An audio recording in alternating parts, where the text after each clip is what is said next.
It's time for the podcast that we do occasionally every once in a while. Yeah, actually. It's time to pretend that we didn't hear anything about the Conor McGregor civil case.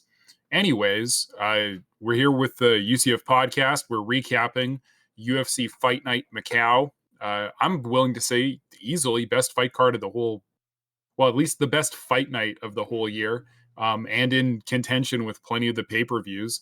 Uh, Another W for our glorious chairman Xi Jinping. Um, we're going to start with the main event. Clark, what do you know about Piotr Yan versus Devison Figueiredo? Yeah, this one was pretty good, honestly. Very much a Peter Yan ass fight, but Peter Yan's looking good, man. Peter Yan, with a lot of control, a lot of just smart movements, but at the same time, Figueiredo, he's not like doing poorly, right? Like these two guys go at it legitimately. This is one of those situations where you really gotta like, give respect to Figueiredo, but nonetheless, you give all 5 rounds to Yan, right? Like this wasn't a situation where Figueiredo fell over, but it's really a fight that shows how you can almost win every round and you still lose 5-0. You know what I mean? Yeah. I guess the closest round that they ended up having was round number one. Figueiredo did exactly what he said he would do ahead of time, which is he shot for a takedown immediately. His game plan coming in was to be able to control Piotr Yan in a similar way to how Aljamain Sterling did in their second fight. Um, the thing is that Piotr Yan has just excellent wrestling. He's not bad off his back. As soon as Figueiredo took him down, which he did get the takedown in round one, and that's why the striking numbers are so low for round number one. But then Piotr Yan reverse position, and as soon as he got taken down, he had the butterfly hooks in, elevating Figueiredo, not letting him get hip to hip and hold him down. Just really smart, like grappling play off of the bottom position to get onto top position and still win the round. And then for the rest of the 4 rounds of this fight, it was almost all Piotr Yan traffic. The one thing to note is that I think interesting that they're not giving either guy a knockdown in this fight, because I'm pretty sure Figueiredo dropped Piotr Yan once or twice in the later rounds, and Piotr Yan also dropped Figueiredo a couple of times. Maybe they're counting those as slips and not from punches, but Hiding the truth. they're hiding the truth. But what I just got to say, right? Because Devison Figueiredo is not just a grappler and he's not just a power puncher. Like he's a really savvy guy on the feet. He was able to catch Piotr Yan a couple times, checked his chin a few times.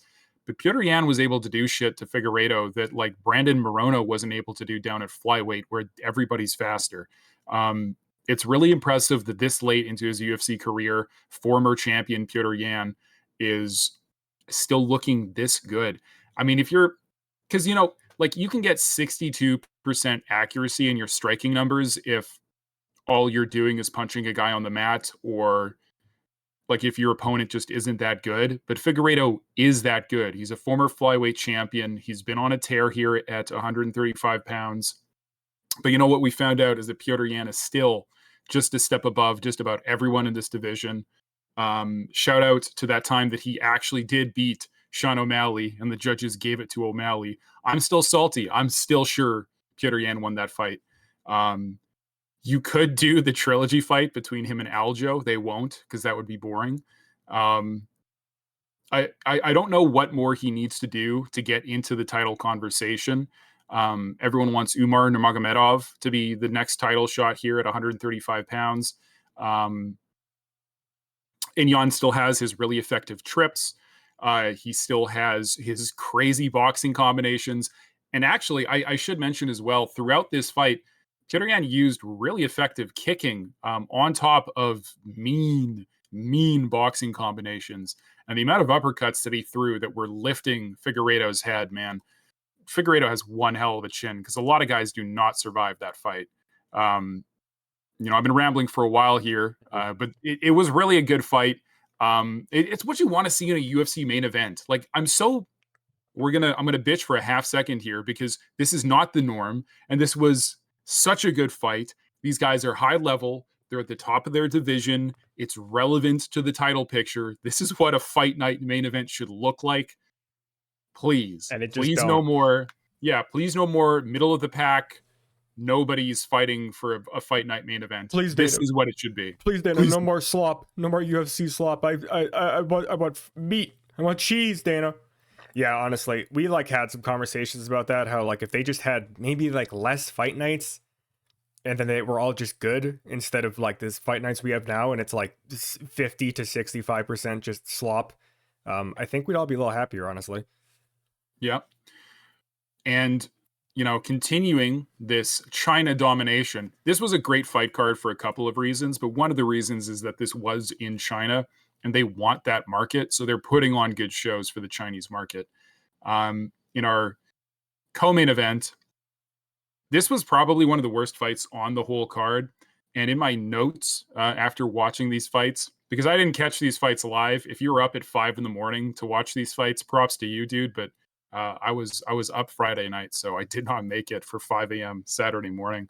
But watching all these fights, after the fact, it gives me the luxury of being able to watch a fight like Tabitha Ritchie versus Yan Xiaonan on ×2 or ×3 speed. And I advise anyone listening to this podcast who has the ability, if you can find the video on YouTube, if you have UFC Fight Pass, go to this video, set the speed to ×2 or ×3, and watch how little actually happens. How are they so Now, fast? well, I mean, Yan Xiaonan, the commentary team, for the brief moments that I did hear them when I would slow it down to see something that had happened, the commentary team was talking like Yan Xiaonan is miles ahead of the competition. Maybe she got better from her loss against the champion. I think Tabitha Ritchie just looked super undersized and couldn't do fucking anything. 14% of her significant strikes landed, but Yan Xiaonan only 48% landed. And God, was this fight? Yeah, this fight was only 3 rounds because it felt like 5, even on ×2 speed. Yeah. Terrible fight. I Yan Xiaonan was better, but I mean, yeah, like Yan Xiaonan, the real thing that's confusing is this does kind of feel like, just throwing a bone to the crowd a little bit, but it's kind of a weird position for it. Like Tabitha Ritchie isn't like horrible, but she is like ranked 10, 10 to 2 is a bit of distance. I feel like one of the reasons this fight might have just sucked is because Yan just sort of figured out that she was going to win pretty early on and just kind of like did whatever the fuck, right? Like to an extent, especially if, she definitely wants another shot at the title. Maybe she was just like, oh, like I'm just kind of clearly getting more strikes. Maybe I'll just kind of hold back and not risk anything and just win the fight, easily.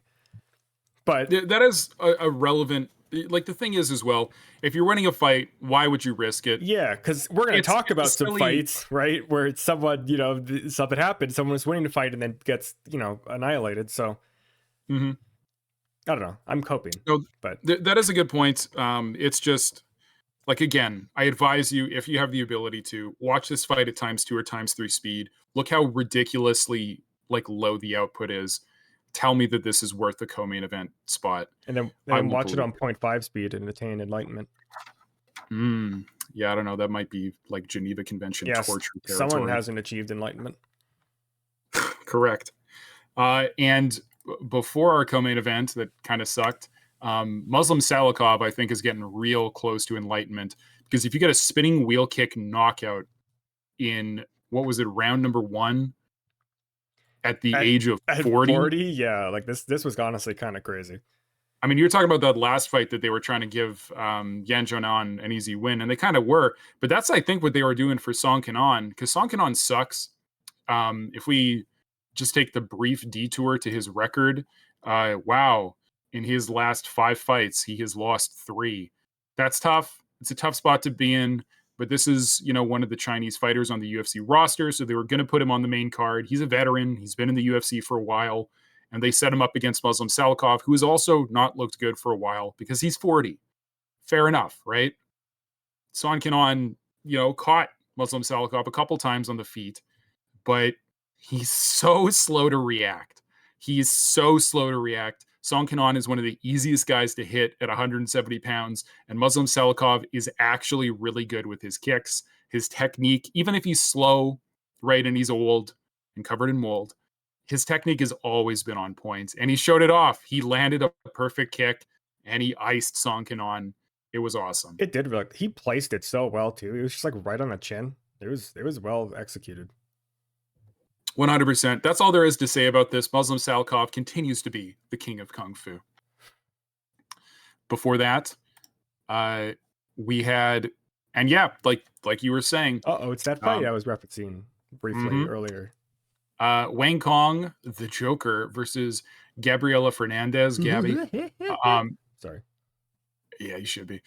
So Wang Kong is a top level kickboxer. She has like a kickboxing win over Valentina Shevchenko, and she won her UFC debut by devastating knockout. And so she was in it, just a ridiculous favorite in this fight. And everyone believed that she was just going to blow Gabriela Fernandez out of the water. And as soon as these two girls started punching each other, I noticed that Gabriela had a power advantage. If generally speaking, if someone has longer arms, their punches are going to hurt more. There's more bone and muscle and everything being leveraged and thrown at your face. So Wang Kong was really, I wouldn't say reckless, but she wasn't getting the results that she wanted.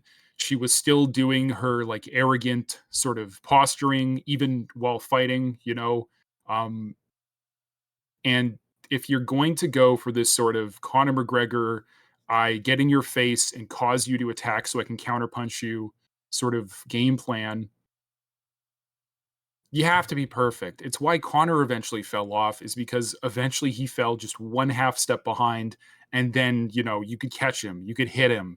And these sorts of people who are throwing everything into every shot, they're trying to kill you with every punch. They can't do that for 3 rounds. It's just not manageable. So eventually Gabriela Fernandez found the mark, dropped Wang Kong, and choked her unconscious. There was no tap. She had to be dragged off a limp body, okay? And on the mic after the fact, Gabriela Fernandez told everybody that her family was keeping her sister's sickness from her. So she found out like fight week that her sister had died. This was such a great victory for Gabriela Fernandez, because honestly, like a cocky fighter like Wayne Kong is fun for a day, and then you're sick of it, and then you're annoyed because there's 100 fighters who are going to yell they're the best in the world before they've cracked the top 10. Maybe Wayne Kong can, you know, pick the pieces up and put it together, but it seems like if she continues to have this attitude in her fights, she's just going to get smoked, you know? I'm not necessarily convinced by that. I do think this was like pretty funny. For those of you who don't know, some places had Fernandez by like submission at like plus 4,000. So, you know, if you're making some penny bets, you're probably looking pretty good right now. But I think the main issue with this is that Wang Kong was like very clearly winning the fight, right? This was very much a snatching defeat out of the jaws of victory type scenario. And yeah, I mean, the lack of protection is obviously there, and anyone can win at any point in time. You know, even if you're winning the whole fight, you can lose pretty easily with some mistakes. But I don't think this is like Fernandez is good or something, nor do I really think that Wang Kong is even that bad. I do just think this was just kind of a unfortunate moment. We'll probably see more of Wang Kong, and honestly, I wouldn't be surprised if we see not that much more Fernandez. Although I think they're gonna, you know, hype her up a little bit after this one. I just okay. So the reason that I'm going so hard on Wang Kong because she's the Joker.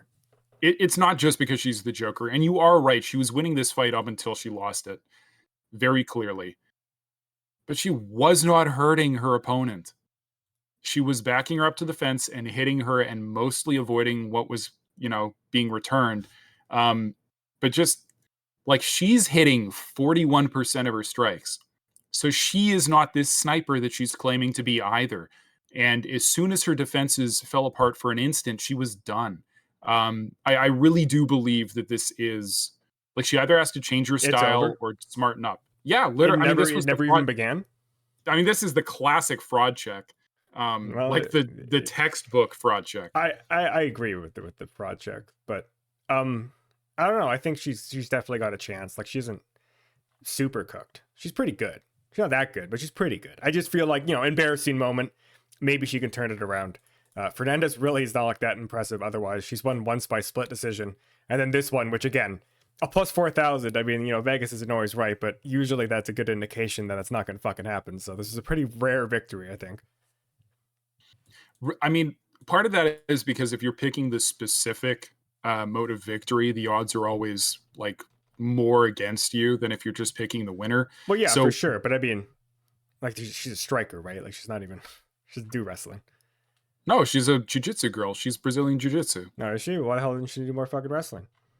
Because you're correct in saying she's not that good. No, okay. Um, but she got a performance of the night bonus, and I think Yeah, she deserved I it for think that one. she definitely earned that. Yeah, I mean it was a great moment just seeing it and being like, oh fuck, Yeah, I mean, watching the ref have to pick her up off of the limp body of Wang god, yeah. Kong, We pretty had cool. some good ref moments on this night actually. Hell yeah. Before that one, we had Volkan Ozdemir versus Carlos Ulberg. This was Ulberg's final, finally getting pushed and getting his test.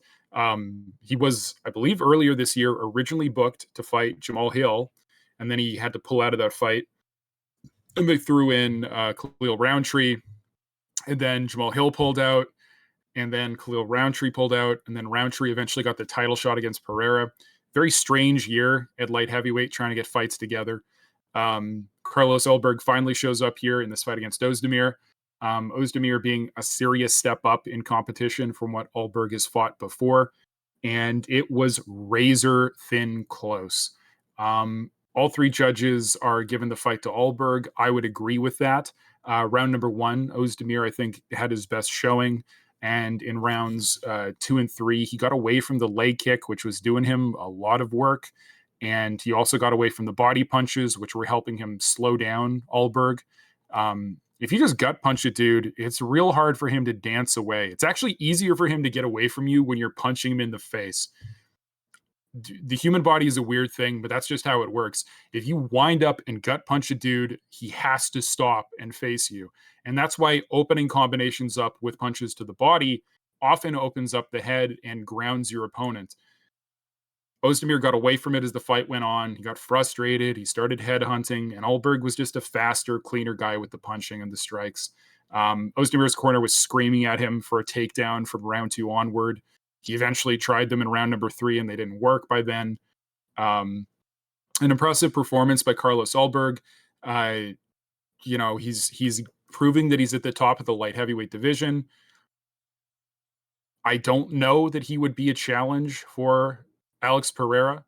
Um, I'm thinking about what other fights you can make for this guy coming up. Maybe a Jiri Prochazka fight. Maybe rebook that Jamal Hill fight.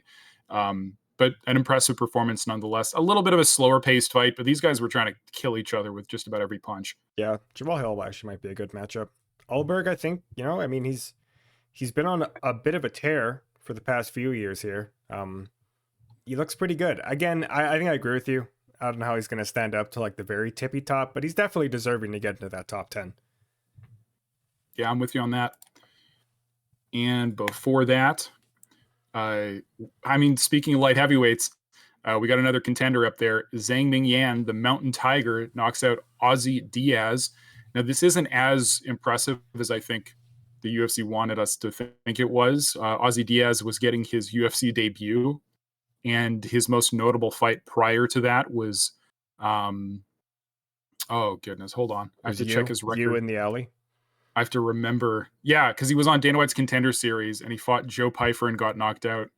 He went back to the regional scene, got a couple wins, and they gave him this UFC debut against Zhang Mingyang, who is a knockout artist at light heavyweight from China. And he's very popular in China, and they wanted him to get a knockout. And in round number 1, he landed just a especially well-timed and mean elbow, and he put Ozzy out. That's true. That is what happened. Honestly, it was just like a beautiful elbow. I initially was like, what the fuck happened? Like it really was a blink and you miss it scenario. It was fast, it was well placed, and Ozzy just fucking like timbers, it's like someone cut him down. It looked really good. I mean, again, it's not that much more to say because it was a round 1 situation. Ozzy's debut didn't look very good. But Zhang Mingyang, man, he's a threat for sure. Whether or not he'll be a threat as he, moves up like Carlos Ulberg did, I don't know. But I'm happy. I'm happy to be getting fresh blood at light heavyweight. Alex Pereira kind of revitalized this division and killed all the gatekeepers, and hopefully he can continue to do that and churn up some new talent. Before that, Okay, so this one, uh, Sung Young Yu versus Bargang. Okay, hold on. Now this is one of those fights where I look at the names and I need to find the fighters' Bargang faces to GLUC. actually. Okay, you know what? Now I remember. Um, You're racist. so these are two guys who were on the road to UFC, uh, the Asia event thing. I'm not sure if it's a real. Honestly, editor Francis, figure out what road to the UFC really is and put it up right now. The Road to UFC is a groundbreaking win and advance tournament that will take top MMA prospects from Asia and give them a pathway to a UFC contract. Thank you. Anyways, this was the finale of the Road to the UFC, which is like a tournament format thing. And these guys were having the finale for 135 pounds. And Sung Yu was just an effective grappler in round number one. And then after that, just threw kicks until he got to a victory. His opponent, whose name is very difficult, and I'm not going to try to say it, just didn't do enough at all on at all. And he was very timid after he was taken down and controlled in round one, and that was kind of it. At rounds 2 and 3, Sung Yu was just kicking him. Very true. Very true. Yeah, I don't know. One of those classic scenarios where a guy maybe gets a little scared, a little timid, takes a few hits, it doesn't like it very much, and then just really backs off, doesn't really do much for the rest of the fight. Sung Yu, yeah, it's pretty good. Good job. Congrats. Nice. Answer my calls. He's not going to. Oh, man. Before that, we had Dong Hyung Choi, who, I mean, based on how he performed, is kind of looking a little bit like Doohoo Choi versus Kiru Sahota. When I was looking at these guys' tail of the tape, I'm writing down he's 5'10". He has incredible reach. This guy's a size bully at 125 pounds. And then like 2 minutes into the fight, he gets his clock cleaned out about as well as he can, knocked out cold. And Dong Hyung Choi is immediately dancing and celebrating like he can't believe he just did it. But the guy was throwing his whole soul into those punches that he knocked him out with. And it was like a 3-punch combination that all landed. Yeah, it was really good. Really strong finish from Doohong Choi. I don't know, man. I kind of thought Kira Sahota might have a little more gas in the tank, but he really just he got second one, right? You get chin checked and you fail the chin check, and then that's the end of the fight. It's that easy sometimes. Yep. And honestly, thank goodness, because I don't want some like lanky dude who's just size bullying everyone at flyweight. The division's getting interesting, okay? We don't need this to just become the middle of lightweight. Anyways. Before that, oh god. Oh, we so gotta this talk is another about women. This is another performance of the night bonus winning performance, and this one will be remembered. This one will be remembered. There's a lot going on here. Let's start with what actually happened. Fen Jiukan was winning on the feet up until the moment that this fight ended in round number 3. She has just an enormous size advantage over Shi Ming. The broadcast team is talking about how Shi Ming is naturally an atom weight, which is basically the only division the UFC does not yet have that's popular out on the regional scene. It would be women's 115 pounds. Shi Ming is sized for that division. She is just an itty bitty lady. She, however, in round number 3, showed off her Taekwondo background by getting possibly the most brutal head kick knockout since Joaquin Buckley's like jumping, spinning back kick. She completely iced Fen Jiukan, and she had to be stretchered out. And we were getting, updates along the broadcast from the hospital saying she's okay. They've x-rayed her neck and her jaw. Nothing's broken. The initial CT scans showed no damage. So she probably just got a very serious concussion. Oh, that's fine. She's good. Well, I'm right, gonna be honest, dude. Yeah, this is a Feng Jiukan needs to like probably find a different job type knockout. Like she was apparently all out. People in the stadium said she was out for like 4 minutes, which is a long fucking time to be out. from a strike like that. You know, you'll see guys get knocked out and then get revived pretty quickly. 4 minutes is a long fucking time. So apparently, like, defibrillators were in the room and shit. Like, it was fucked up. That was some crazy shit from Mingxi. I don't know. It was just nuts seeing this like little lady, you know, just suddenly channel all the power of her ancestors into her fucking leg and just murdering a woman in the ring, in the octagon. And I thank her for that. And I want to thank her for a few more things before we, have our say with this fight. Ming, number one, is a doctor. She's a practicing doctor. Number two, she does not tell her parents that she fights. They believe that she's doing traditional martial arts events where she's breaking boards. Number three, this lady is very fluently bilingual. They brought in the translator for her, and they had translators for a lot of the fighters. Obviously, we're in China, and she did not need it. She spoke perfect, clear English. This girl is very obviously intelligent and talented, and if she keeps fighting, I wouldn't be surprised if she does good things. Yeah, I hope she does. Apparently, her parents did in fact find out after this fight, presumably because No. it went semi-viral in China and pretty much all over the place among anyone who likes MMA. So hopefully they're not too disappointed in her. But come on, she's a fucking doctor. Let her kick people in the head. I'm with you on that, and hopefully her parents can be too. Before that, tragedy. Our, I think, only Mongolian fighter in the UFC lost. Art of the Knockout, Namjar Garl Tumendemberel losing to Carlos Hernandez. Hernandez has not been on a tear. He's been on a losing streak, and he got matched up against Art of the Knockout. And this is just the perfect example that if you're mixing in the takedowns, you can pretty much stop your opponent's entire game. He was, the Art of the Knockout was panicked as soon as he realized he was losing rounds on the ground. He was just head hunting. He was walking down Carlos Hernandez and then missing big. We do have one knockdown at least showing for Art of the Knockout because his strikes were just much more significant when he was landing, but he couldn't get to Carlos Hernandez. And when he did, he was often getting taken down and controlled. Really a disappointing performance from Tumendemberel because the guy won his UFC debut by a submission. He was supposed to have this crazy punching power. And when he hit Hernandez, it looked like he has a lot of power. It's just he needs to figure it out. He needs to settle down. He needs to manage range better. He needs to be able to cut the octagon because he has this really amazing weapon of these hands that could put guys out at 125 pounds. It's just you need to be able to put that game together so that you're setting up those punches and catching guys. Yeah, this was, I think, very much a tactical loss. Maybe needs some better coaching, just better planning. I don't know. It really feels like on a physical level that this guy, he should have been doing a lot more against Hernandez, and he just wasn't doing it.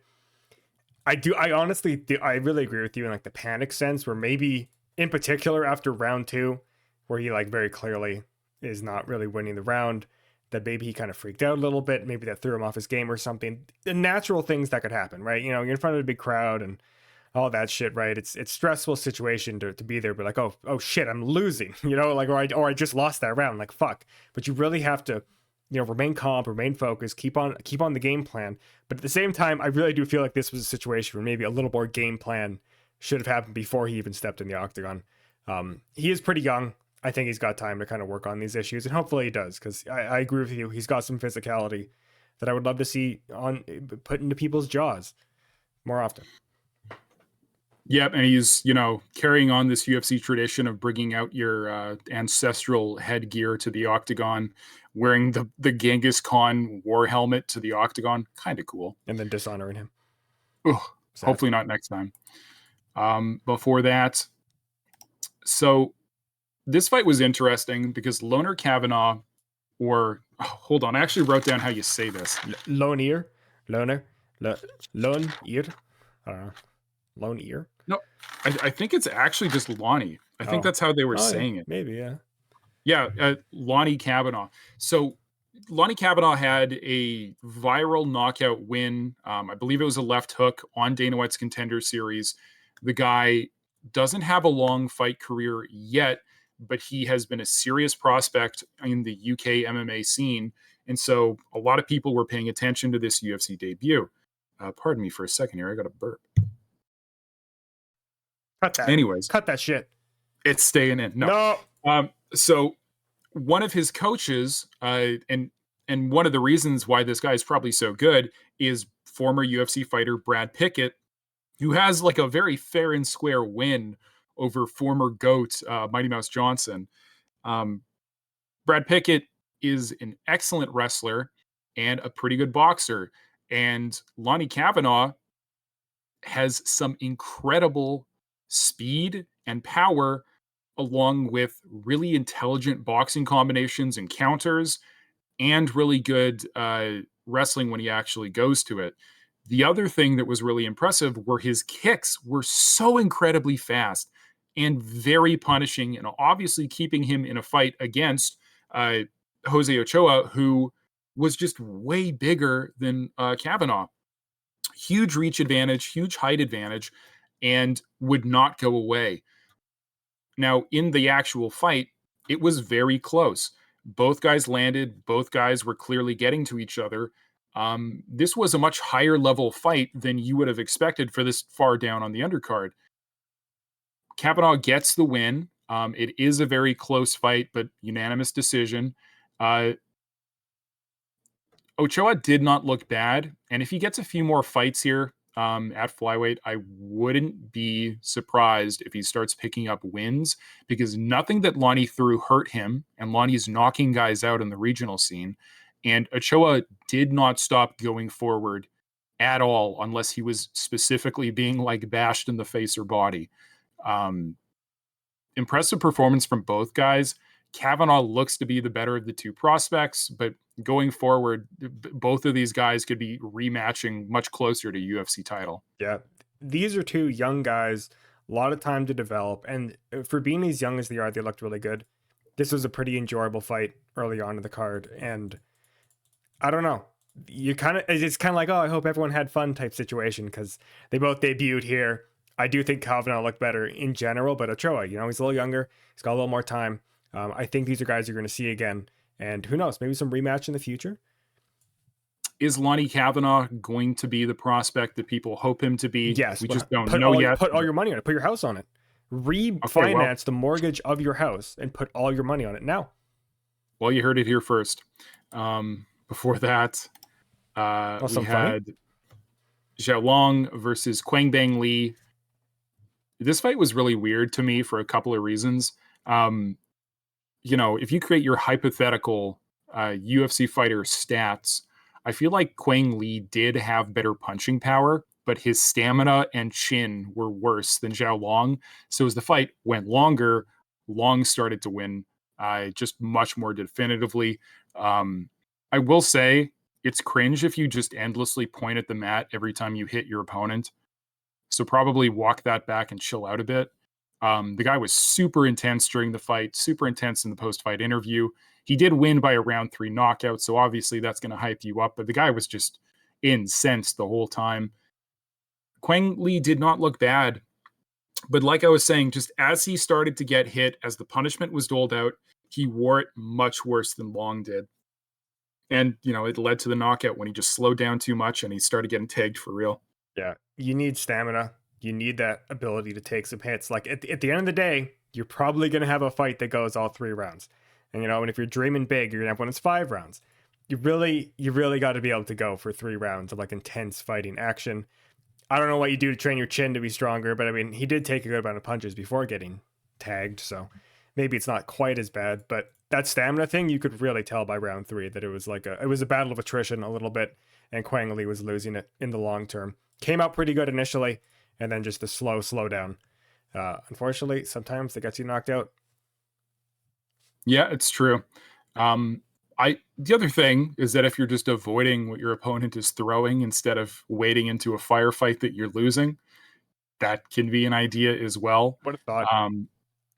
Well, not Quang Lee.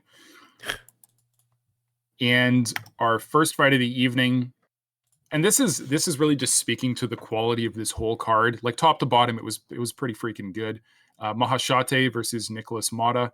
Mota has Ooh, he knocked out that tall, lanky lightweight that I predicted against because I'm like, he's going to get knocked out, and then he didn't. Is it Tom Nolan or something?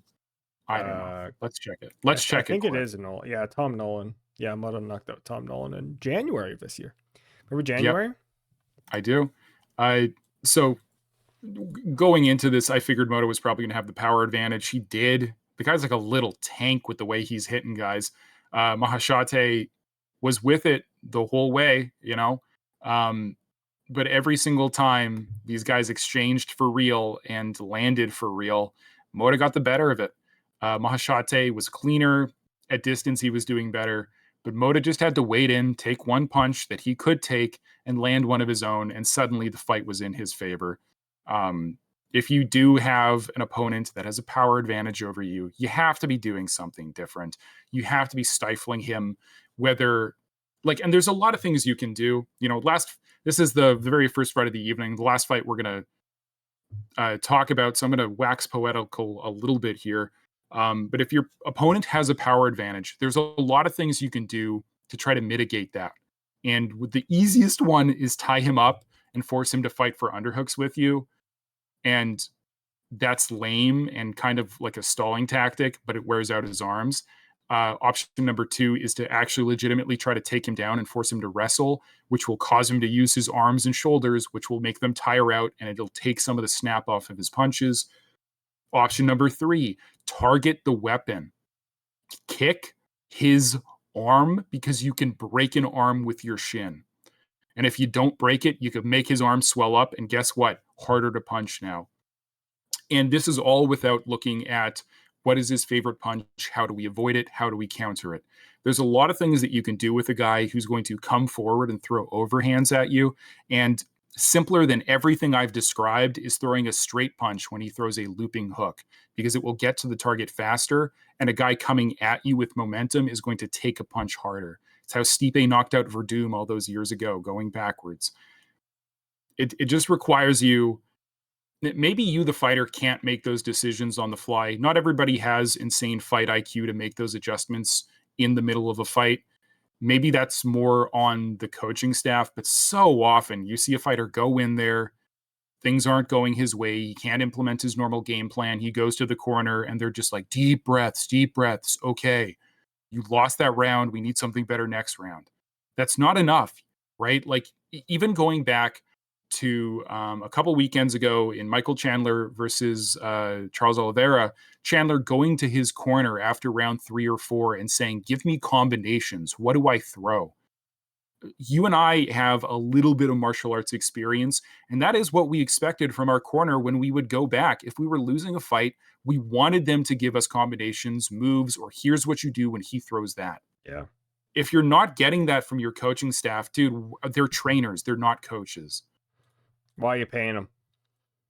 Really, though. You really do need people who have that kind of sense in your corner, though.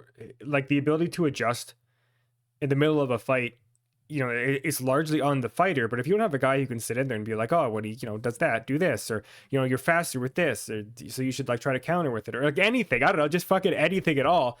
As someone who can notice what you're not doing, what you are doing, that's a person that you're going to have to be, you know, pretty intimate with. You're going to have to know, you can be comfortable with each other, and you have to see a lot of each other. But it is kind of shocking how many fighters it seems like just don't ever have that guy in their corner. And I understand to an extent, you know, these guys are, I don't know, they're not exactly the cream of the crop. Maybe they don't have the ability to get a guy like that. But sometimes it really does feel like that's the difference between a guy who's like okay and a guy who's good. Is that staff around him, that's that supporting group of people that could tell you at the end of round 2, you lost. You're going to do this combination in round 3. We're gonna mix this in, or you need to do a takedown, or you need to, you know, do this or that, whatever the fuck, right? Someone who can look at what you're doing, know how you fought before, and be like, here's how you should fight right now. Yeah, I agree entirely, man. I always think back to John Jones versus Lyoto Machida, back when John is on his way up, right? He's not even at the title yet. And he loses the first round to Machida because Machida is catching him every time John comes in. He's getting counterpunched. Machida was so sharp on the feet. John goes back to his corner, and his corner tells him what to throw. And I forget what it was, if it was an elbow or a hook or whatever, but what to throw when Machida counters him. And John went out And in that next round, he caught Machida while he was trying to counter him, and he knocked him out. And that's the difference that's the between being strength. a champion and not being a champion. Yep. So I don't know. I mean, obviously, I don't know. You know, his name is Mahashate, right? Like you can call him Mahashitty. That's not very nice. But you could. We don't have a fight card coming up this weekend. The next weekend, we do have another pay-per-view. Kai Asakura will be fighting Pantoja. We have a video up telling you who the hell Kai Asakura is, so go watch that now. And we'll catch you next week with a little bit more detailed breakdown of the fight card. And if we're insane, maybe we'll go through some of those court documents from the Conor case. No, dude. Unlikely, but we'll catch you next time. Thanks again for our sponsor, Xi Jinping. All glory to the mighty CCP.